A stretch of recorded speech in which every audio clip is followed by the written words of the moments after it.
All right, guys, the weekend is over. I have a Monday editorial for you. Yes, it's Monday. Back to it. And this governor's stay-home order has to go because my barbershop is one of those businesses that got closed, and I need a haircut. But it's Monday. Furry Potato yesterday was arrested. For those you don't know what a furry potato is, it's a YouTuber. Mrs. Potato edited the video in like 3 different sections, but apparently a furry was at a church recording. A guy in a Range Rover tried to hit her like 3 times. Well, there's one moment where the Range Rover comes at her and swerves, and the camera flies back and lands in the grass, and she says she got hit. The police were, then a lady comes up. Furry Potato alleges that the lady pulled her mask down. So as the lady is retreating, Furry pepper sprays her as she's retreating. Furry was arrested for PC 422, and the charges are something to the effect of terroristic threat or making a threat and serious felony threats. These are felony charges. But when you hear the handcuffs zipping closed, you can hear off camera the handcuffs being clipped. The guy who's Baltic runs up to Furry and says, "I wish I would kill you." And the cop's like, can we do our job here? Hold on, move, So I don't know. I don't know what to think. I don't know why that guy wasn't arrested too. But I just thought I'd give anybody who's interested that update that she was arrested. She sat in jail all day. She got out of jail last night. So that's the Furry of the Week update. Let's move on to this one. I did an editorial on this. When the incident occurred, I did an editorial at that time. And in the link to my original editorial is in the description box below, along with a copy of the link to this story. Now, what I'm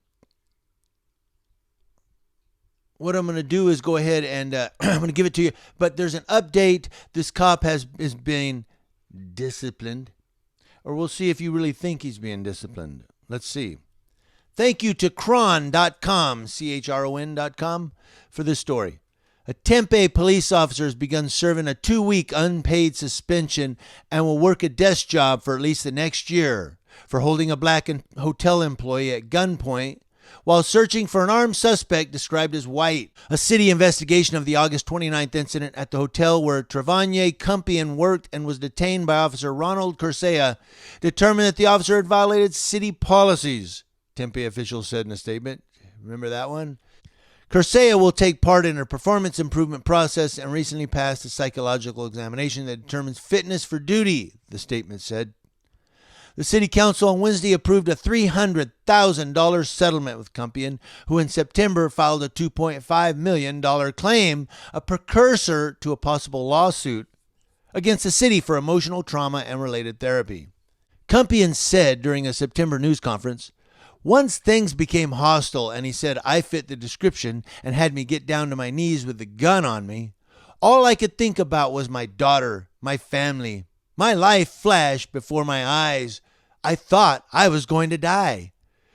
Campion claimed he was racially profiled, and he and others had called for Cursea to be fired, but interim police chief Jeff Glover said that was not possible under Tempe's system of progressive discipline. Cursea had no previous discipline, the statement said. Chief Glover said, quote, "My determination of discipline in Officer Cursea's case does not excuse his behavior, which was unacceptable and disheartening. We must address the behavior, but we must also take responsibility and make the changes that will help ensure this does not occur again." During the incident, Cursea would not lower his gun pointed at Campion until he confirmed Campion was a hotel employee. The suspect was never found. Cursea wrote in his official response during the investigation that he had reflected on his conduct during the incident. The response was included in the city statement.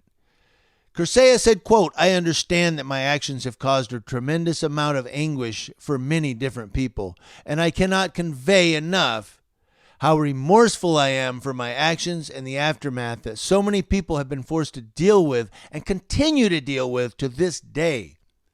The Tempe statement said the investigation concluded that a police supervisor at the scene failed to provide adequate supervision.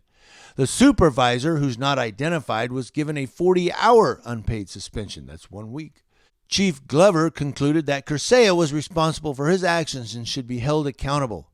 However, Glover also concluded that the police department had failed to adequately supervise Curcea and provide him mental and emotional support following trauma experienced during his career, the statement said. Oh, so they're going to blame it on his career. Well, cops got a hard job, man.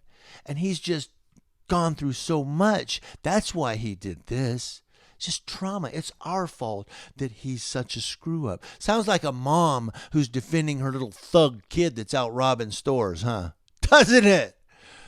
After the incident, Curcea was placed in a non-patrol administrative role pending the investigation. And of course, they'll say that, once this is all over, he'll go back. After a year, he'll be able to go back out on patrol. He'll be good again. Yeah. I want to know what you guys think. Let me know in the comment section below. Community Leo Watch, watching Leos. That's law enforcement officers, to include cops, put behind the desk for a year from coast to coast.